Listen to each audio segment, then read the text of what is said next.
All right, we're ready to rock.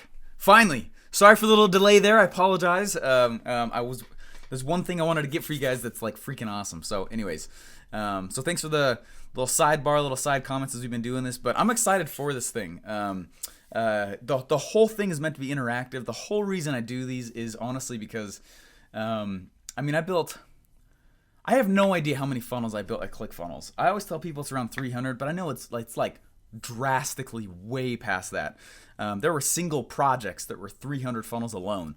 There was one project that was 89 funnels 2 different times. I mean, I have no idea how many. When we would build for a single entrepreneur, usually it would end up being anywhere from like 6 to 10 funnels just for their one project. And because of all the automations and the things that gets pushed all over here and there and there and there and there. And what I wanted to do is I wanted to be able to, so it's a lot that I've been able to do and put out there. And I've had a lot of fun doing it. But I wanted to, since I no longer work at ClickFunnels, a lot of people want me to build their funnels for them, which is great. I understand that. But there's logistically no way I could handle that. It's not like you just sit down and you're like, yeah, I could just crank out a funnel. Building funnels is easy. Okay? It's easy for everybody. If you can drag and drop, you can put the page together, and the actual building of the funnel is not a hard thing to do. The reason people struggle with funnel building is because they suck at offer creation, right? They have no idea what they're doing as far as building offers, and they just get directly into ClickFunnels, and then they start just moving stuff around. And they're like, I don't know where I'm going, And most of the time when we would build something, almost all the time, what we would do is we would take a piece of paper. It's actually usually a piece of paper and a whiteboard. And we would go over to the whiteboard and we would start drawing boxes. No matter how many times we built that funnel type, we always would go to a whiteboard or a piece of paper and we would draw out the funnel and the different wireframed pieces from a very top level every single time. And some people are like, why would you guys have built these tons of times? Why do you do that? I've noticed that when I skip that step, there's all these things that don't get fleshed out ahead of time, which is fine, and we fix it out as we go. But it would slow the whole project down. It would slow the momentum down. It would slow everything down. And so that's the first thing that we would do. And we'd go through, and specifically what we were doing when we wireframe it out is we were talking about the offer. We don't give a crap about what the thing looks like. It's funny. There's a lady once who reached out to me, and she's like, how come Russell's funnels look so ugly in X, Y, and Z? And we're like, first of all, they don't look ugly. Second of all, we're building stuff for conversion's sake, right? Not for eye appeal sake. We're building things according to what we know converts, whether that's for a sale or for a lead. And I was like, are you kidding me? That's what you're judging this on? Anyway, so the opt-in funnels this is an interesting category. And for a long time, I've actually, I've been thinking, I thought long and hard about this particular one. Opt-in funnels are an interesting beast. Opt-in funnels typically are something that we would actually, let me pull it up here instead.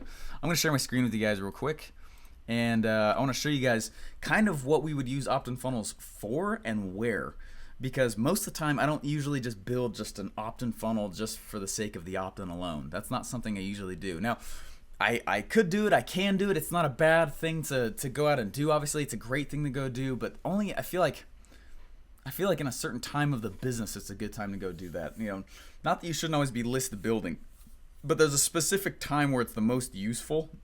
You know what I mean? That's what it seems like anyway. So let me share my screen with you real quick. And I'm just going to pull up Paint, where all good things happen. So the challenge with opt-in funnels and what we were doing today is that if you think of like just the normal value ladder, right?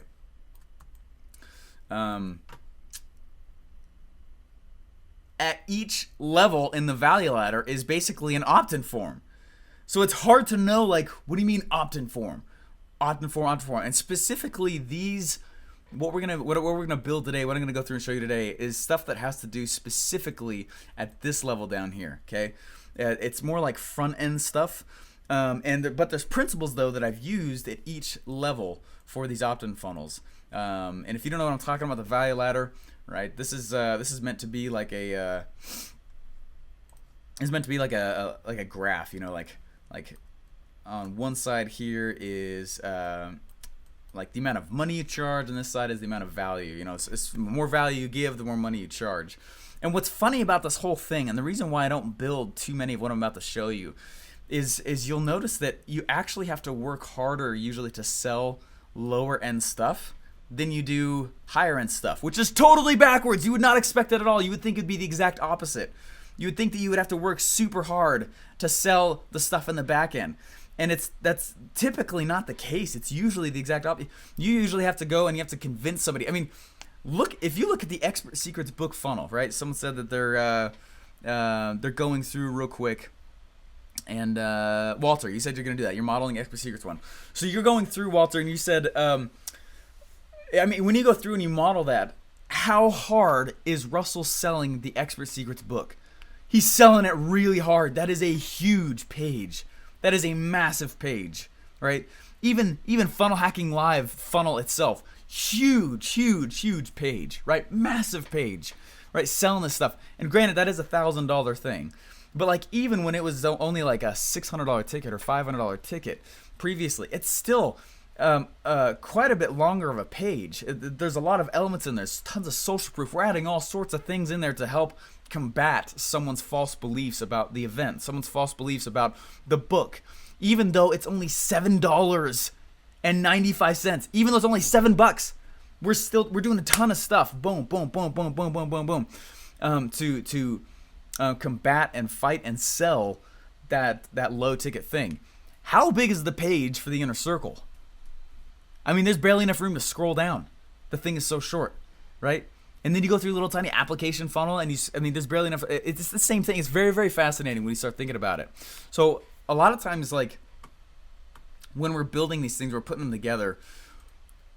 It's people's natural inclination, especially after they read a book like .com Secrets, to start building these products and these funnels from the bottom up. And in fact, I actually don't do that at all. I know I've talked about this before, but I actually start here, and then I build back, and then I build the front, okay?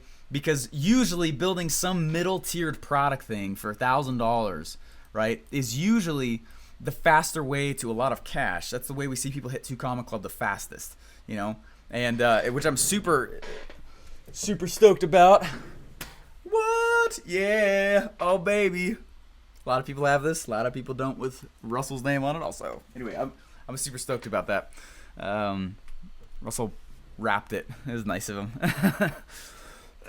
But usually what we do is we start right here in this middle of the value ladder area, build the back end, because all of your hyper buyers, the people who want to have more of your time, are willing to spend 5, 10, 15, 25K to be around you more.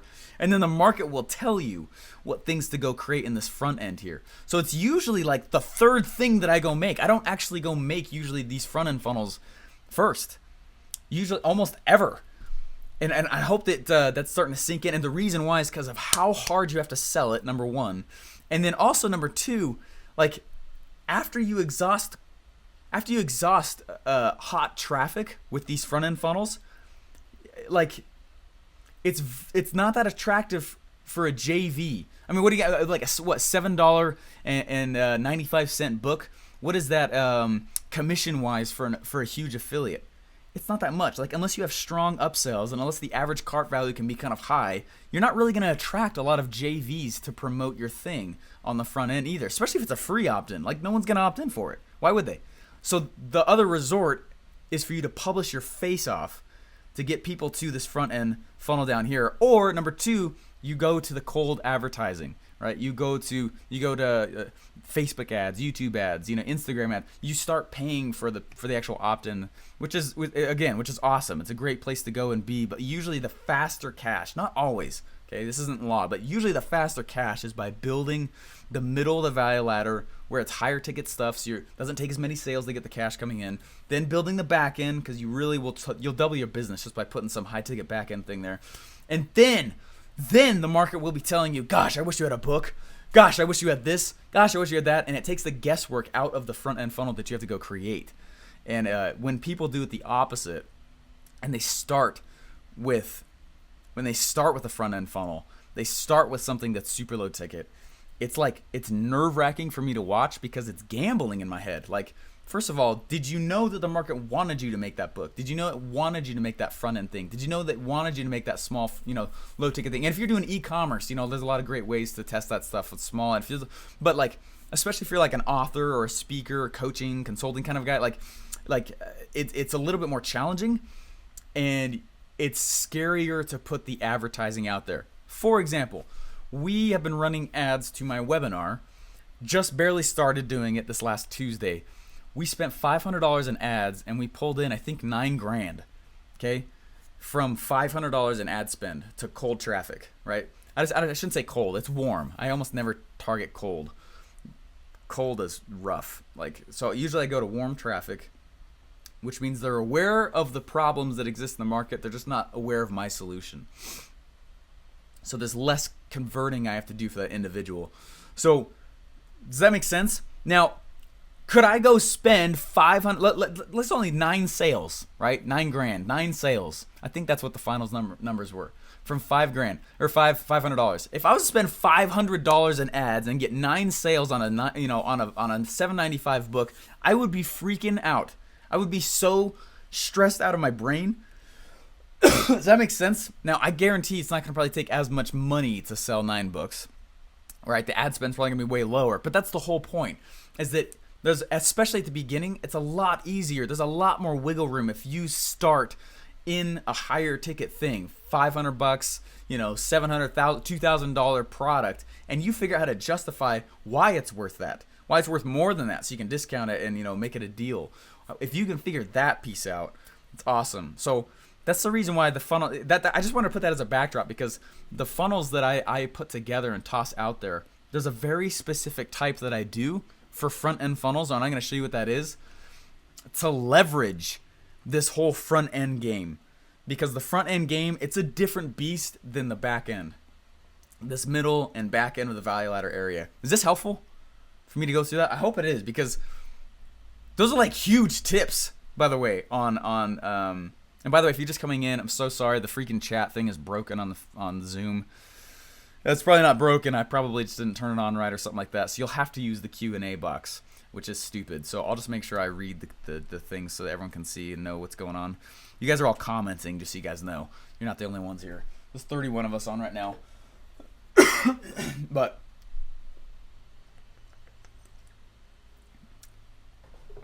anyway, so that's typically how we would start. And the front end, as far as the content, is something that is I usually will go and I will find it and I will create it and I will get it from something like YouTube. That's seriously how I created some of my early front ends. Is I just went and I typed my keyword in YouTube, whatever YouTube ranked that those top things were. I just took those videos and I would just go put them in a members area. It's public data. So I went and then I would just make an opt-in page saying, hey, you want the videos that show you X, Y, and Z? And they would come toss in like that. And this is awesome because the content was already made. I didn't have to go put the stuff together. I did not have to go create the things right off the bat. And especially in front-end stuff where it's more of like, I don't know, it's more of a little bit more of a bloodbath, it feels like. It's easier to do something like that than it is to go and actually does that make sense what I'm trying to say to you guys?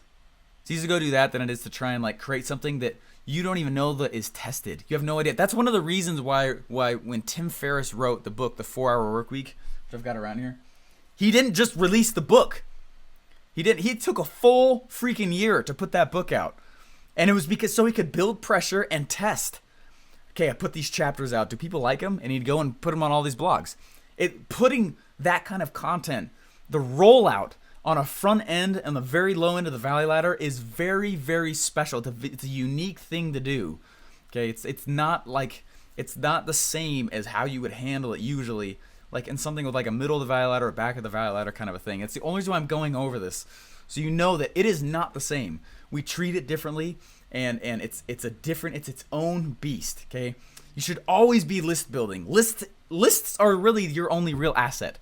Should always be list building, but if you are using products to list build that have never been tested that you have no audience for, that you've never figured, like it's a freaky, it can be a freaky game. Okay. So I'm trying to just prep you guys for that, so you guys know that, so that as I show you what this is, and you'll see why as we push things through here. It's in a lot of aspects, it's harder to recoup your ad costs fast with these funnels. It's harder. It's not that you can't. It's that you literally are probably needing to push them to another place to get that ad cost back. It's not going to happen in the same place like it normally would with these three funnels anyways. Okay, we're going to go through a squeeze page or a reverse squeeze page, and then we're going to go through whatever that third one was. Oh, my favorite one, the lead magnet one. Okay, so in each one of these things, just as important as getting each one of these, like getting the opt-in, it's important for you to structure how that's going to happen, but it's also equally as important for you to structure how you will recoup on ad costs, since it typically is the primary way that you will actually have success with getting people constantly to it. You usually will be spending ads for it, and so you got to structure carefully on how it is you actually do that. Okay, now you could use something like a Tripwire funnel. I'm saying for this general, we're not building that funnel right now, but you could build a Tripwire funnel.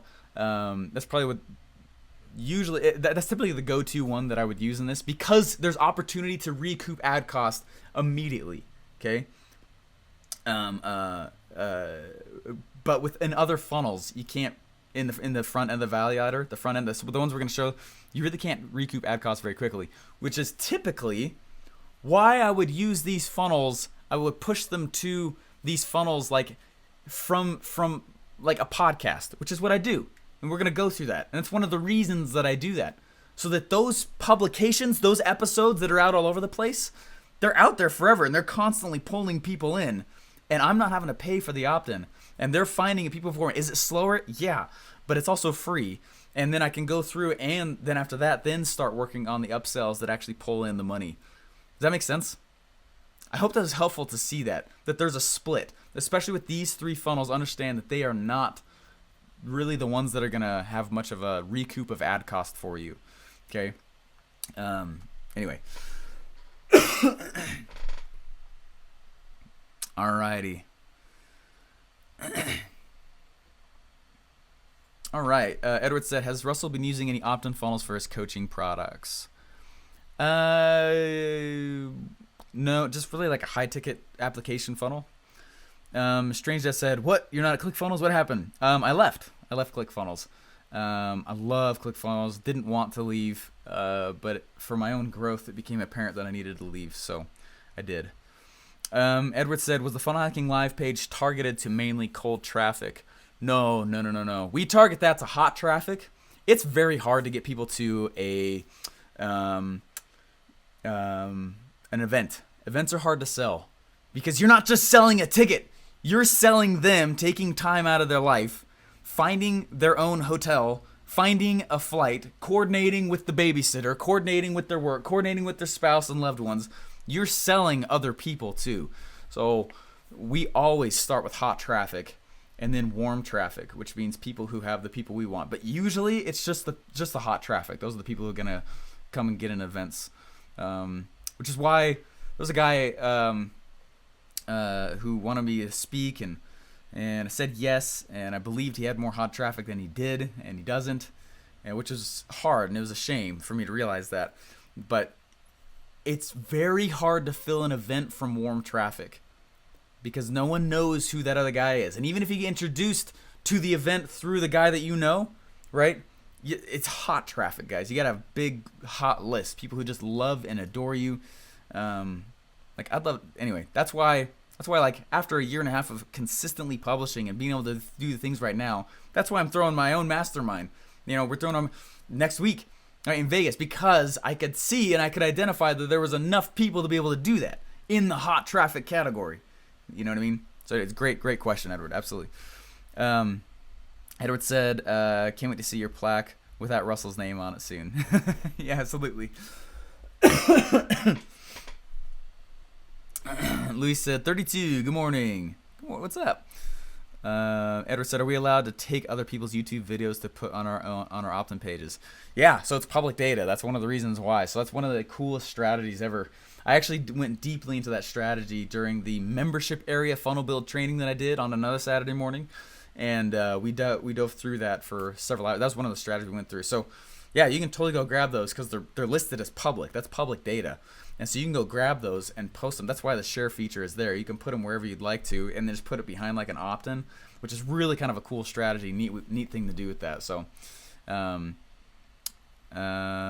said, "I totally get the importance of building a list, but I'm having a hard time convincing others on my team, as we only have a 30% open rate on emails." Okay, Edward, 30% open rate on emails is fantastic.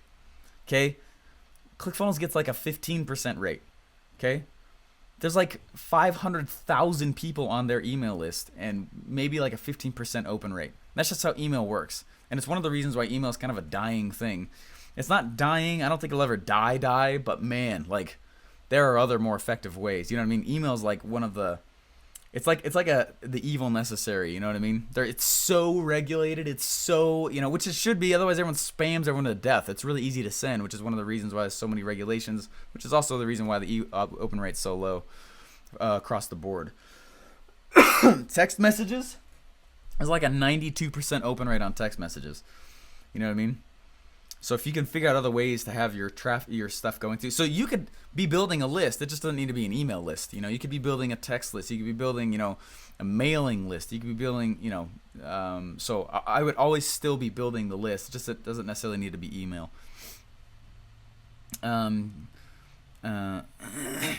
Kathy said, "You just can't sell other people's videos." Yeah, exactly. So if you're doing like that whole YouTube thing I'm talking about right now, which is kind of a cool thing to do for front end stuff, for opt-in stuff like that, don't sell their stuff. You can't do that.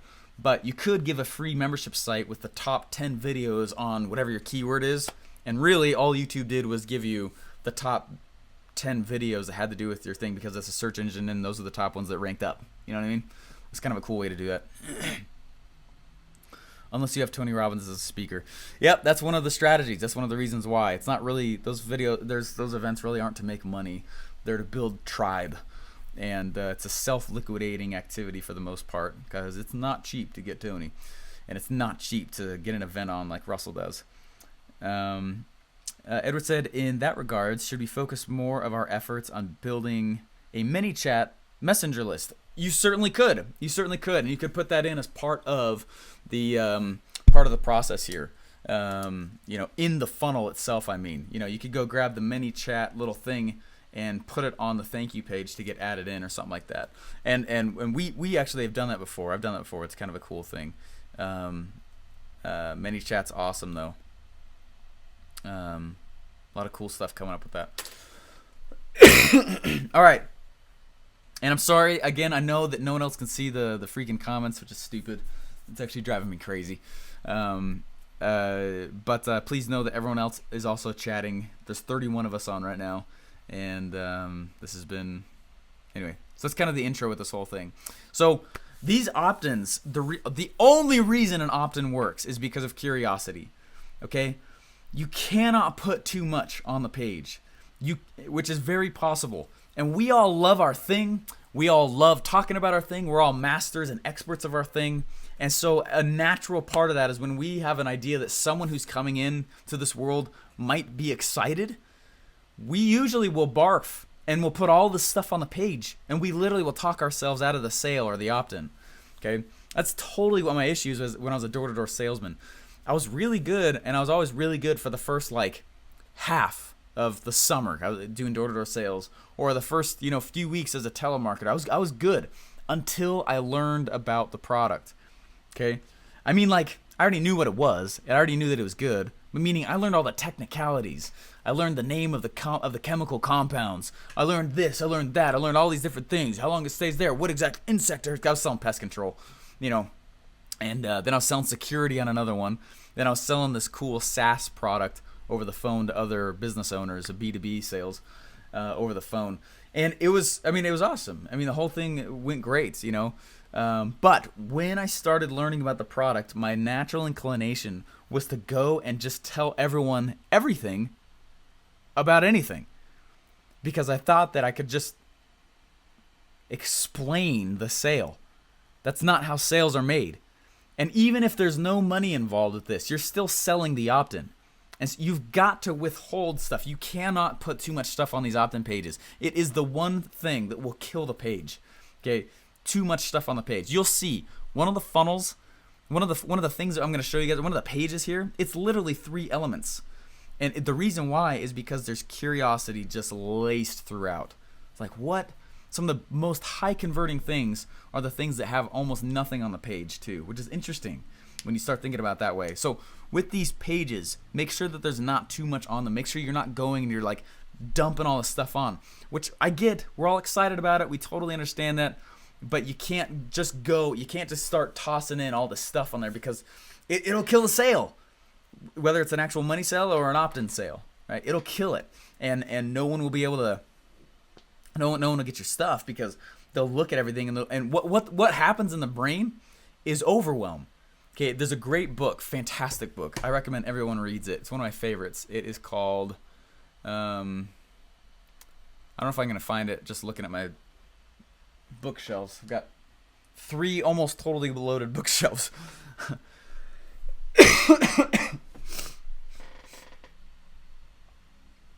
Anyway, it's called Pitch Anything. And I guarantee someone on this has probably read it before. Pitch Anything is a fantastic book. And there's a lot of books that teach this. Another great one talks a little bit about that is The Definitive Book of Body Language. It's interesting stuff too. But the book Pitch Anything, one of my all-time favorite books, along up there with like Expert Secrets, Stockholm Secrets, the book Launch, Ask, 4-Hour Work Week, Rich Dad, Poor Dad. You know what I mean? Those are like the greats for a lot of this stuff here. A Whole New Mind, incredible. But like, so the book Pitch Anything talks about anytime somebody sees something new. So let's say I'm sitting here, and I there's something new that pops up in my life, right? There's this croc brain, right? And this is true not just for sales with money, it's true for sales with the opt-in. Because this is what happens. There's a croc brain. It's the old brain. It's the brain that protects you. And it's the stuff that happens subconsciously inside of you to help keep you safe and alive and protected as an individual. And so you start saying things like, if something new pops up that I've never seen before, I immediately subconsciously run through my head the following questions. Is this safe?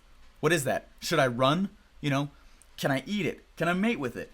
Should I run? Is this here to hurt me? Is this something that's should I run? Should I attack? Should I flee? It's the fight or flight. It's all these different things that start running through the head to help keep you safe and protected. But it's what happens when you get on a new page. And it's one of the reasons why people will screw up funnels so much when it's a very front end thing, when it's the first interaction with a customer or a potential customer. Because what ends up happening is they'll go in and they do things like ask for marriage on the very first date. That's the equivalent of what they do. And they're like, did you know this and this and this and this and this and this and this and this and this and this? And you do this, we can do this. And you get, buy 2 now, get 3 free. Blah, blah, blah, blah. And it's like, it's this huge amount of information that comes flowing into these people. Too much stuff on the page. It's way too loud, and it turns into a wall. And they're like, oh my gosh, whoa. And they start trying to find things to do. So, they cross their arms, look away, try and back up. Like if I was face to face with an individual, those would be the things and the cues that would be given to me if I didn't like what you were doing, right? And it's the same stuff. It's no different just because you're online. That's the way they're interacting with their computer screen. Their computer screen is your face. And it's like popping out and saying, hey, what's up? Do you want to get married? It's like, oh my gosh, I don't even know who you are. Right? And all these red flags are going off in my head, right? Should I run? Should I fight? Should I flee? Should I eat it? Right? Should I kill it? Should I save it? Should I mate with it? It's all these things that pop off inside someone's head on a very primitive way. You have got to get past that. You got to get past the croc brain, and you have got to soothe it. And the way that you soothe it is by meeting it on the same level, meeting the individual on the same level that they are. You meet them at the same level they are. Okay? And if you toss too much stuff on the page, or if someone says, hey, I got a question about this, and you're like, and you just barf all over them and give them too much stuff, they start putting walls up because they don't know when you're going to shut up. You say too much. All they asked was the answer for this one thing. Okay? They might be super, super interested. And when I was doing door-to-door sales, I would go up to people and I was good at first. I was great for like the first half of the summer. And then I got distracted and I started telling everybody why it was so good. Telling everyone how come we were beating all the other competitors. How come we're doing this. And it was killing my sales. I literally went from like 2 to 3 sales a day, which were kind of high ticketish, right? To like 2 or 3 a week. It dropped that much because I was telling people the sale. I was telling people the features. I was telling people all the things. I was not selling benefits to them. I was not selling, and every time this is a sales conversation, you guys. These opt-in pages, especially on front-end funnels, these are sales conversations. And what you're doing on the page is you're trying to forethink the objections that they will have, right? You're trying to think ahead of the objections they will have, and you're trying to place them on the page. And then also the simple answer, and then reclose them. That's it. Simple question, not a problem, right? You start by agreeing with them. Yeah, I could see how you'd think that. That makes total sense that you'd be asking that question, right? You're not going to belittle them. Stupid question. Are you kidding me? It's a dumb question. It's a wall and they'll run away. And people will do that all the time.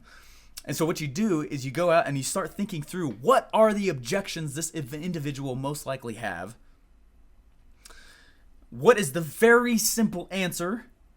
What's proof that my answer is the answer? And then reclose, right? Does that make sense? And so that's how we would do it on a sales page. Now these opt-in pages, you're still doing those elements, but you're trying to put the smallest amount of stuff on the page as possible, okay? Literally, you're going to see here in just a little bit, like one of the styles is a headline, an input field for your email, and a button. That's it. That's like some of the most highest converting things on the entire internet. That. Nothing else. Why? Because there's so much curiosity. It's like, there's got to be more to this. Like, the brain hates open loops. It wants to close them. There needs to be finality. And so by introducing loops and keeping them open on purpose, those are the things that helped opt-ins happen. It's not so much about you're not going to convince people to go opt in. Okay? You can, but it's like 2 to 3 sales a week versus 2 to 3 a day, like I was saying. And that's what I was trying to do before. I was trying to convince them. There's this and this and this and this and act now, blah, blah. And all you're trying to do, you have one goal of each page. Just one. Not 12. Stop selling the product when all you're trying to do is sell the opt-in. Does that make sense? Don't sell the product on the opt-in. You're just selling the opt-in. And you just lead them down the path. And one of the reasons why people's emails suck or they're terrible at it or whatever it is because they're selling the product on the email, right? Instead of just the fact that they need to click the link in the email. They're not leading them down the path. They're giving them the entire enchilada, not piece by piece by piece by piece by piece. Does this make sense? I hope that helped. It's like when you think through, because of what I'm saying, that's why each page is like another step in the conversation. It's in the same conversation. That's what we do. We don't start by telling them the content of the very last page, right? Instead, we start by what's the first thing we need? Well, got to opt in. All right, that puts them on an email sequence, and that tosses them over here. This puts them over there. Boom, boom, boom, all over the place. So then on the very next page, we continue the conversation. All right, now let's get you ascended to the next part of the value ladder. Let's get you to a paid place where I'm gonna vet you out. Are you serious about this stuff? You know what I mean? Let's get your wallet out. Let's see if you're serious. Here's a little $7 thing, a little $10 thing. Something small and low ticket, and you just continue the exact same conversation. But people will screw up opt-in pages because they try and have the whole conversation on just that first page. That's not how this happens. That's not how it works. You're gonna have a hard time with this if you do that. It's gonna be very, very expensive. So these pages, when you see them, the reason I'm telling you all this is because you're gonna look at them and go like, "That's it? That's what we're building today?" Yeah, that's why. Okay. So understand that what I just said, like, your first page on a low ticket thing might be an order page. It might be a sales page, and you're trying to actually sell, and you're trying to sell the product, you're trying to sell it, you're actually trying to convert the money. I'm talking specifically about just opt-in funnels, not sales funnels, okay? This is an opt-in scenario where all we're trying to do is we're trying to list build. We're trying to get people to follow us. We're trying to get people indoctrinated into our world. There are things you can do with after them, right? But I'm going to show you guys some of them too, so you know what I'm talking about. But I have a ton of funnels that are out there where there's no sale happening, but there are definitely opt-ins happening, right? And I grew a list of like 6,000 people on just like that, just so that I could. I used the lead magnet funnel here. I used, reverse squeeze page funnel here. I don't use just straight squeeze page funnels. I usually just use reverse squeeze page and lead magnet funnels. And I'll show you what I'm talking about here in a little bit. But I want that backdrop to happen before we dive into it and I start showing you guys these different things, because it looks on a lot of like, and I'll show you some ninja stuff too. I got some cool stuff I want to show you. It's crazy ninja. Anyway, I see a bunch of questions coming in. Let me go through these real quick here.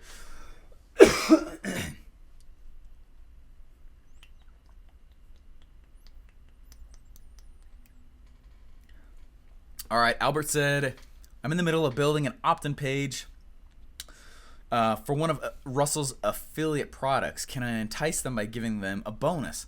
Absolutely. The top affiliates usually do something like that. They'll take the affiliate product that they're promoting and then they stack in their own stuff and they make an offer out of it. So totally, absolutely.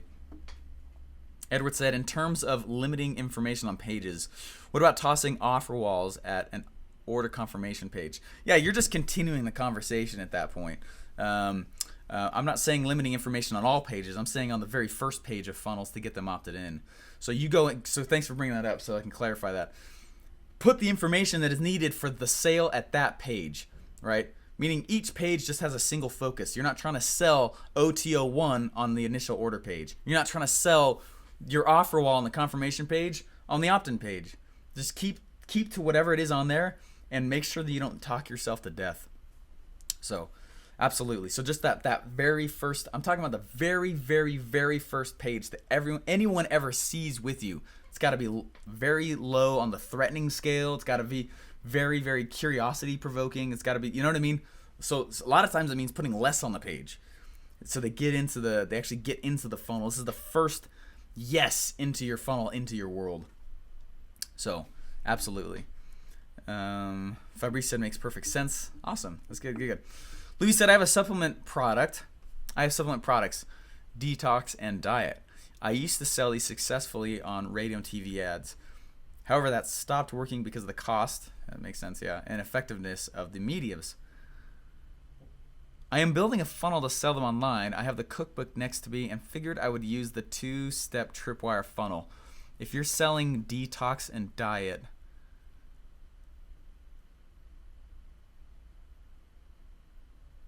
okay, I am building a funnel to sell them online. I have the cookbook next to me, figured it's a 2-step tripwire.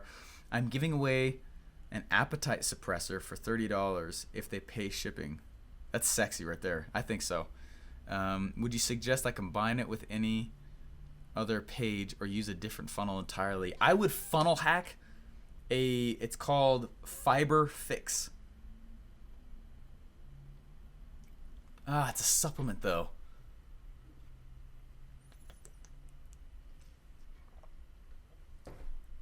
Okay, what I would do is I would you're on the right track. The e-commerce funnel and the supplement funnel are super similar. There's only a few differences in the first page, really. The follow-ups afterwards, the OTOs are typically the same-ish. I would go funnel hack, Organifi. Go look at the Organifi funnel on ClickBank. That's what I would funnel hack for supplements. Okay, and if you have like a little knickknack that you're selling, I don't know, it could be, that's a supplement. I don't know, it could be anything, right? Some little knickknack or something like that, something that's lower priced or whatever. If you're selling that, I would go funnel hack, Fiber Fix. Fiber Fix would be the one for sure. So I mean, it's still, well, it's not really 2-step-ish. But it has to be the reason the supplement funnels work really well, like here's something called Xantho Max that I just got, right? And these supplements though, like supplement funnels, that kind of things, they work really well because of the front end pricing model, where you're offering one for like $67, 2 for a little less than double the price. I'm sorry, 3 for a little less than triple the price, or 4 making it look like you're an idiot and the price is so low that you're stupid not to get 4. On the next page, though, you're selling more of the exact same thing, and on the third page, you're offering continuity with it, and that's with the downsell option. That's like Russell's supplement funnel. That's exactly how he did it as well, which is awesome. But Organifi, that's probably the closest one that I know of that does that right now. That's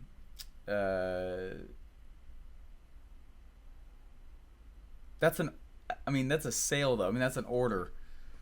So if you're trying to give away, correction, the appetite suppressor is a $30 value. I am not selling it for $30. I'm giving it for free plus shipping. Right. I mean, you could list build like a beast with that, I'm sure. Yeah, there's a few different combos you could do with that. You could do the 1, 3, 4 thing. I mean, all the best ones I see do it that way though. There's not a 2-step ahead of it. You could try it though. I mean, you could go in and you could put a. What if you were to you could do like the 2-step thing, but build it in the way that FiberFix has it. When we built FiberFix, when we put that together, it was one of the funnest projects I've ever done. And we built that, and we like 3x'd their company in like 2 days. It was ridiculous. That is a highly awesome working funnel to hack. That's actually one of the funnels I'm going to build on a Saturday here shortly. So anyway, any other questions or anything like that before we keep moving forward? It's nice to see you guys all on here. I'm glad we're all here together this morning. Absolutely, man. Our 2-step order page is considered an opt-in page. Yeah, actually they are. And the reason why is because the first step of the 2 steps is an opt-in. And it's behaving as an opt-in. So technically it's an opt-in on an order page. Okay, so it's opt-in, so they're not leaving the page. Typically, the more steps you make someone go through, the lower the conversion will be. So the 2-step order form condenses the opt-in and the order into the exact same thing, so they don't have to leave the page. They don't have to go anywhere else. And that's the reason why. And so if they don't purchase, then you can follow up with them on the seen but not purchased email sequences as well, and which is awesome. So totally, absolutely. It's an opt-in. It's really an order page, but it's an opt-in on the order page. But you're not so much selling the opt-in at that point though. You're selling the free thing. That's why they work so well with free plus shipping offers, is because you're selling. What you're doing is you're saying, hey, where should I send the free thing to you? And so then it's obvious. You just sold to them. Well, duh, of course it's a no duh experience. No duh, of course you're asking me for me to opt in. Of course you're asking for my address because you're gonna ship this thing to me. And so you created a no duh experience, which is awesome. So usually, obviously, step 1 has much higher opt-ins than step 2 does, which is the actual order form itself. You know what I mean?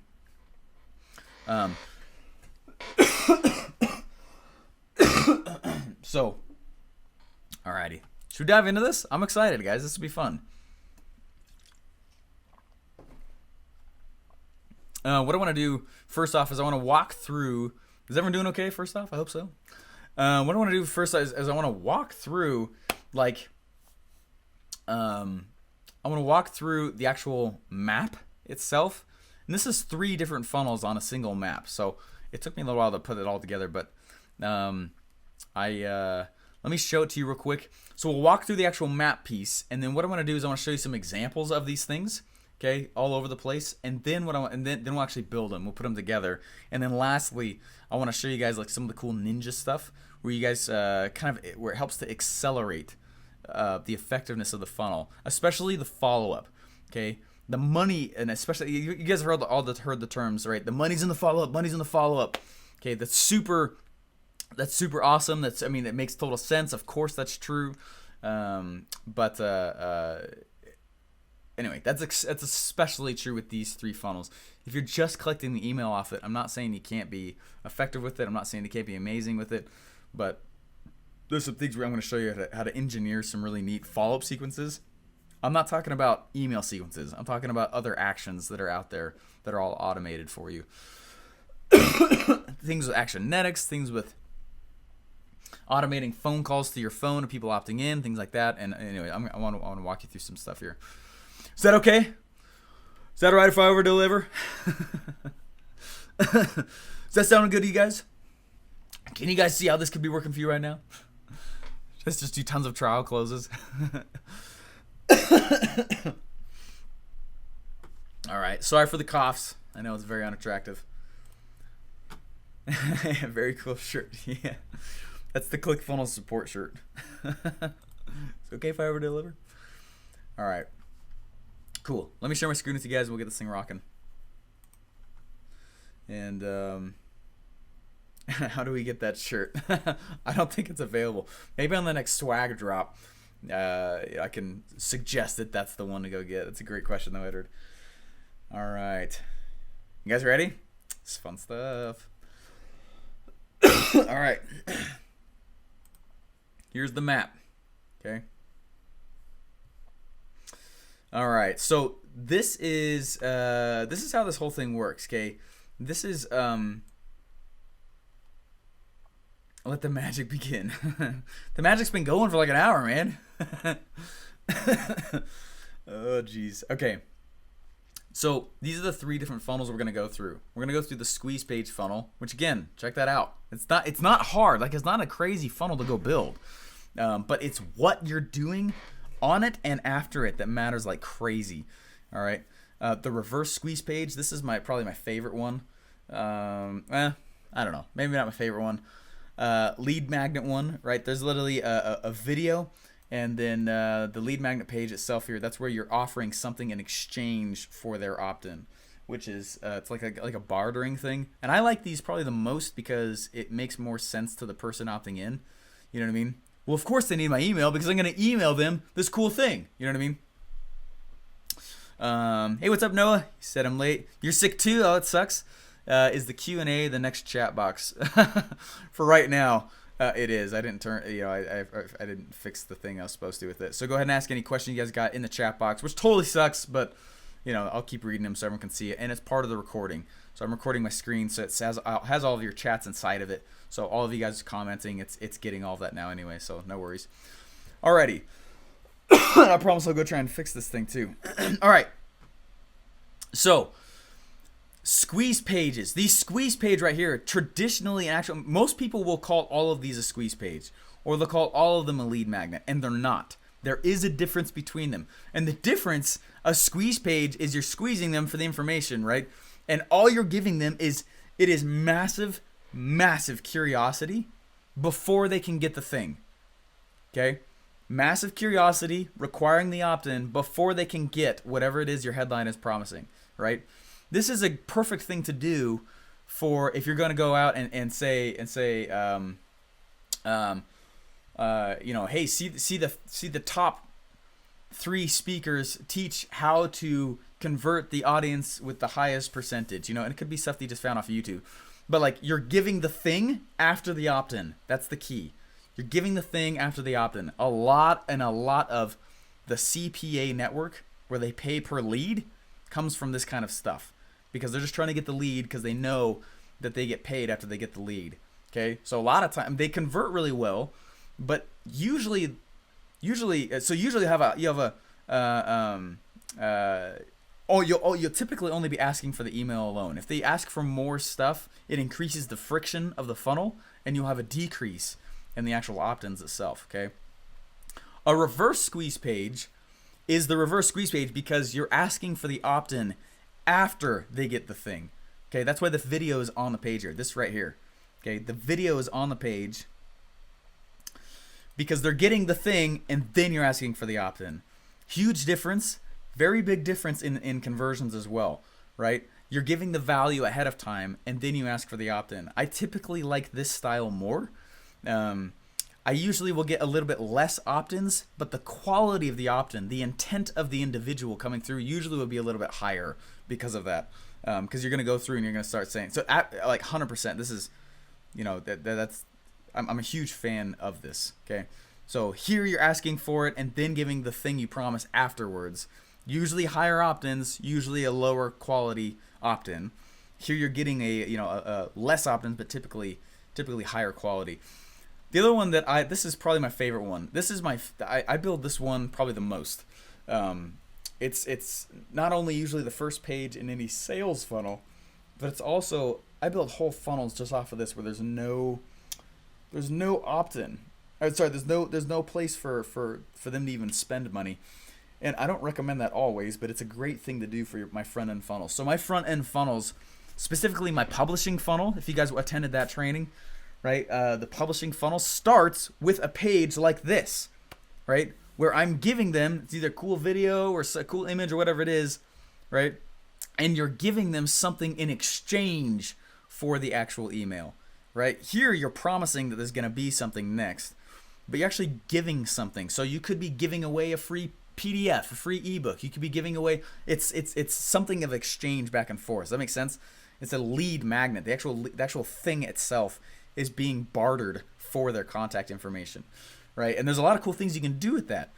Like, let's say you needed people's phone numbers, right? You could say like, hey, get this cool book or get this cool auto closing script, and call me and do it to practice right off the bat. A free phone call with me where you can call and immediately start saying the script, and so you're one of the reasons these pages won't convert very well is because you're not making it obvious why the person should be giving you their email address. Make it obvious. Of course I need to give you my email address because you said you're going to be sending the link to the video in my email. So duh, why would I not give you my email? That's like an obvious step of wanting to get the thing. You know what I mean? That's one of the easiest ways where you can actually make these things convert really, really well when it becomes obvious, right? Hey, to get my free chat bot, or hey, to get my free SMS text bot or text string or whatever it is, go ahead, see what it is now by texting, blank blank blank, so the blank blank blank blank, and you ask for their phone number as part of that, and it's like, well, yeah, that's part of the process, You've made the barrier low. You've dropped down. Does that make sense? It's when you do those kinds of games in the front end that these kinds of things work really, really well. Okay. I have one of a lead magnet page. It goes into it's basically a lead magnet funnel, but I'm giving them a free course. Okay, I'm doing it in the MLM space, but it has anywhere from 72 to 82% opt-in rate right now, and I'm targeting it to people who are coming from my podcast itself. There's still like 500 people though who have hit that page, and it's still converting at that after months and months and months and months. Obviously it kind of drops after a little while and it's kind of hovered back and forth, but that's why it converts so well. That's why it does so well, is because it's obvious why they should give me their email, because they get this other thing that's massive benefit. Does that make sense? You want to be able to drop their engagement pressure, meaning you want pressure for them to actually go and actually commit. But the things that you need them to do, you want them to make it feel like it's not that big of a deal at all, right? It's one of the reasons why in the Expert Secrets book funnel, we try to make everything free, okay? It's very interesting. If you watch the pitch inside of that, it's a front-end funnel. It's down at the bottom of the value ladder, right? But each one of the things, every single one of the offers on each of the pages is free plus shipping, right? Free MP3 player when you get this, free this when you get that, free. That's why. That's part of the pitch throughout. And so he's coupling together specific products to make offers on each individual page. The whole thing is an offer, but each individual thing has its own offer, which is what you're trying to do on this page. Make offers that make the information you're trying to get from them seem really, really easy. A no-duh experience. Yeah, why would I not do that? Hey, if you stayed up all night, and stood on your head, I will give you $1 million at 7 a.m. Okay, that drops the pain of standing on your head all night. You know what I mean? Does that make sense? To do it that way. So you're trying to make the thing that you're giving them. That's why these work so well, and that's why I like them so much, is because you can go make something super cool, and you can give it to them in exchange for their opt-in, but it's got to be freaking cool. It should be something that they paid for. It should be so good that they should have paid for it.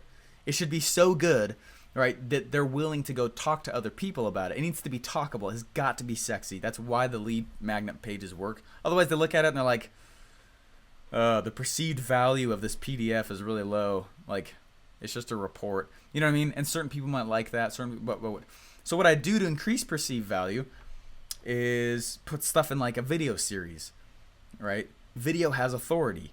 We value video as a community, as a culture, more than text, right?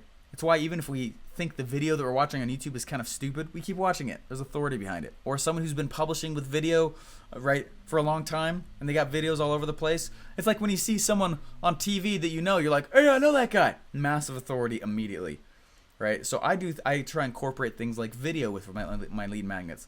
I try and add things in like recordings of group Q&As, right? If you can add something physical, it's the reason physical products work really well with front-end funnels.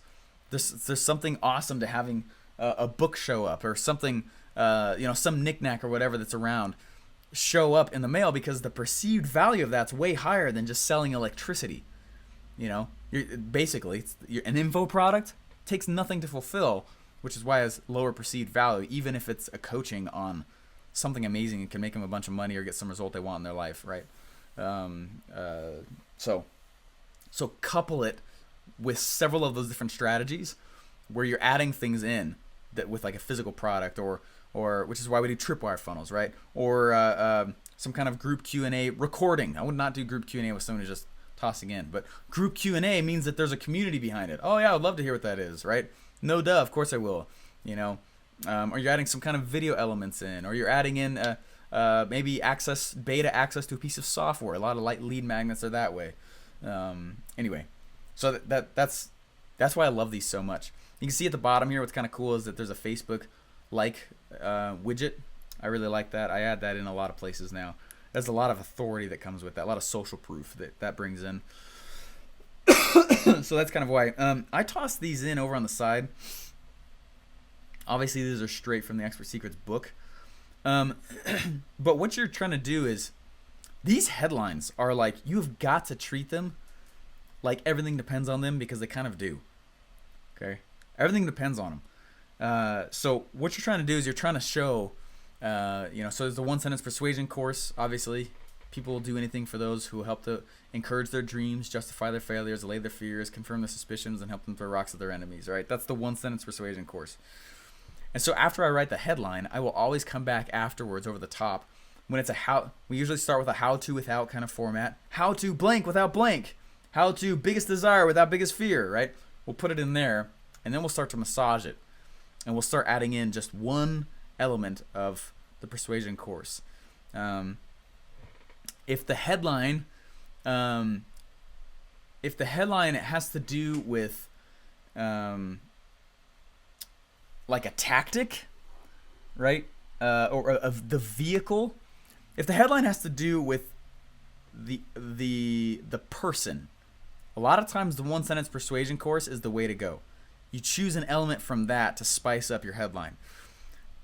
If your headline, your topic has to do with a vehicle, meaning whatever they're currently in and whatever they're currently doing, one of the easiest ways to gain a lot of opt-ins is to throw rocks at the current vehicle. For example, in the MLM space, I throw rocks so hard at the old tactics. I do it openly. This is why. I do it openly. I do it honestly. And there is no question at all that I hate the fact that MLM usually traditionally makes you talk to your friends and family. I hate that. And I'm open about it. And I am anti that in such a massive way. And so what I do is I choose things to spice up my headlines from this category. Does that make sense? If this is super key. I had this realization during a Funnel Hackathon event, and I voxed Russell, and I was like, dude, check this out. And he was like, holy crap, dude, teach that tomorrow. I was like, okay. So we went through and we started figuring that out. Like, I was like, when the headline has to do with the vehicle, I usually like using the 5 curiosity hooks to spice up the headline. When the headline has to do with an individual, right, the protagonists themselves, that's when you're playing off of confirming their suspicions. You're helping them throw rocks at their enemies. You're helping them allay their fears. So what's kind of nice is when you think of like my weird niche funnel currently making me $17,000 per day, and how you can ethically knock it off in less than 10 minutes or less. Right? That's a little known big difference. Right? Russell's making fun of it. It's a funnel. He's talking about a funnel. My weird niche funnel. Right? His headline for his webinar has to do with a vehicle. Right? And he typically likes to do headlines in that fashion. But there are other headlines that are out there, right, that have to do with, my secret 3-step formula that helped me, or how to ethically. He kind of plays on both, though. He's got a headline and a sub-headline with that one, and how to ethically knock it off in less than 10 minutes, right? He tosses in a confirmed suspicion thing. There's an unethical way? Oh my gosh, right? So he tosses in. It's kind of cool how he did. He actually did a blend of them, which you don't see too frequently. Anyway, this isn't supposed to be like a headline writing course, but when you put these headlines together, your money, your conversion is depending on that headline. And so we've spent 4 hours on a single headline many times and not actually come to a conclusion of what it should be. And we'll revisit it again and again and again and again. And I feel like it's not a bad thing to go through and like just get something up there, and I get that. But man, like split testing headlines is one of the easiest ways for you to increase your wallet like crazy.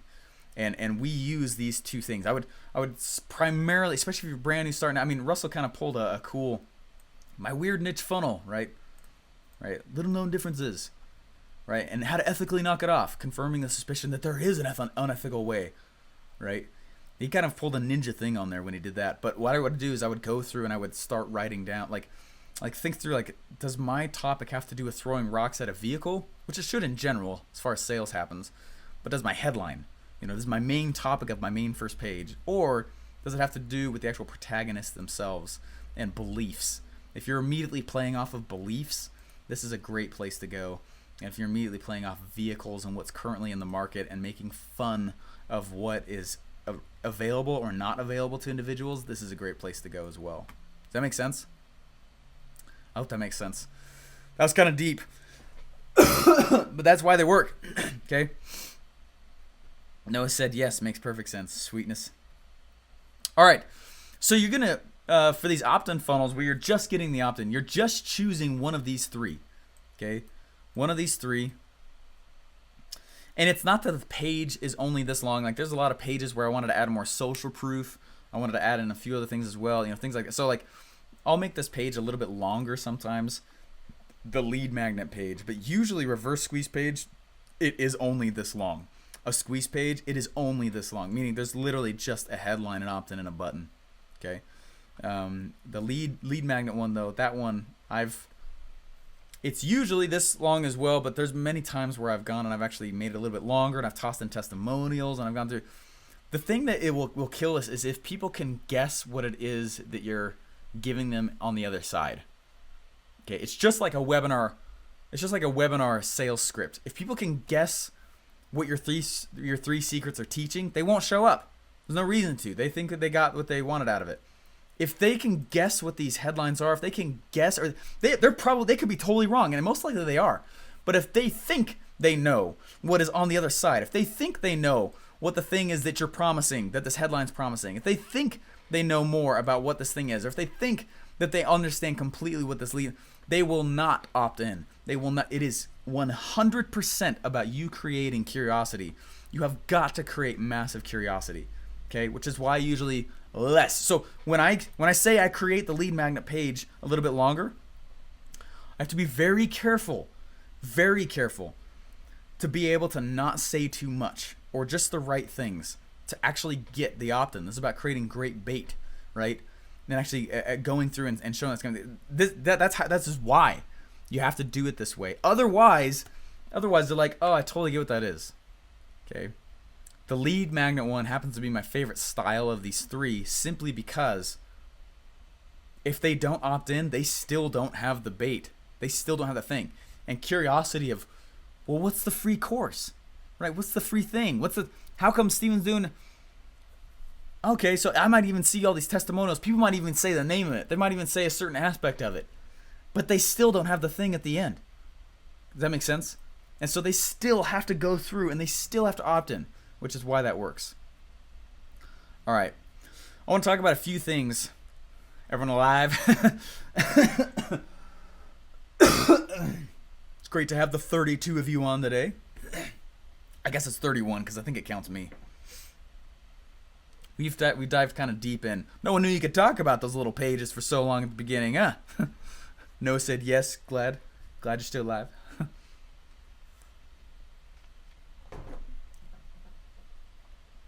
All right. Sweet. All right, I want to talk about some things to do after they've opted in. Oh yeah. No, you're sick. Not good. After we go through this, great insights, writing notes like crazy. Oh, that's awesome. Thank you, Luis. Appreciate it. If you guys got any, I know I'm talking fast on all this stuff, but it is being recorded. And people always ask too, like, Steven, how do you make these things? I make them. These little graphs and all that stuff. I just use Adobe Illustrator. What's up, Edward? Still alive. That's awesome. Yeah. I love making stuff like this. Just even wireframe and stuff like that. I actually, Fabrice said still awake. More like it. It's 12:20 a.m. over here. This is well worth it. Oh, it's good, man. Appreciate that. That's awesome. Super cool. I got three Colorado State awards in high school for my layout designs, and it's really where I started doing layout and figuring out what makes pages look good. And anyway, so I like making this stuff. Fun. Steve said, can we use the squeeze page variations for our webinar opt-in steps too? Maybe. I mean, kind of, because you're kind of doing a lead magnet thing a little bit. Hey, come see my thing. Opt in to see my, and then it goes right into your big domino statement. It's the same premise. It's the same idea that the webinar opt-in page is a little bit different. I built mine a little bit different though. You noticed than like the standard one, because when I realized like, wait, these are just merely about curiosity. I can load this thing up with social proof, tons of curiosity, and no one will have a clue what it still is at the end, which is why it converts really well. It's still, my webinar opt-in page is still, I think it's getting like a 30% opt-in rate, which is great. So we'll see what that's like as cold traffic continues to flesh out, but or warm traffic. But anyway. All right, so after, so that's why there's 3 lines of this. You're going to choose one of them, right? Or. One of these ors here. After they actually opt in, okay? I'm sorry, guys. I realize that's very unattractive. After somebody opts in, one of the biggest mistakes I'll see is that people will close the loop, okay? So you've introduced curiosity, you've delivered the thing, and maybe you sent it off to their email, which is what this is down here, right? You're opting in to the list. But on the thank you page, people will put like nothing. Or they won't push them to another thing, or they won't somehow continue the conversation. They'll end the conversation. If somebody's opt in, it means they've agreed to have a chat with you. So you don't need to kill the chat immediately. You don't need to kill the fact that hey, the conversation's over. You know what I mean? You don't have to do that at all. In fact, most of the time, I think it's best when you don't. Okay, so some kind of headline is, hey, here's what to do next. This is the premise of a tripwire funnel in general. All right, you could start asking for a sale right here. You could put one of these little pages over here on the side in front of your order page, right? And here is the first part for the order. That's why the opt-in or tripwire funnels work so well. Right, there's such low barrier to entry things as you move along. You'll notice here at the top too. So each one of these sections is like something you could do. You could add it. You could take away whatever you'd like to do with it. I've got a page where it's just this.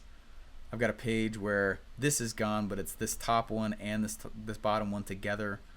I got several pages where it's like, hey, get more free things. My interview funnel is like that. I need to show you guys my interview funnel at some point. It's doing awesome. It's the application for people to get on my podcast as an interviewed person or to get me interviewed on theirs. And afterwards in the bottom, it's a whole bunch of like, hey, if you like getting on this podcast, maybe you want to get on this podcast. Or, hey, if you like this free thing, maybe you want to get on the talent directory that I have, which I'm still building out. Anyway,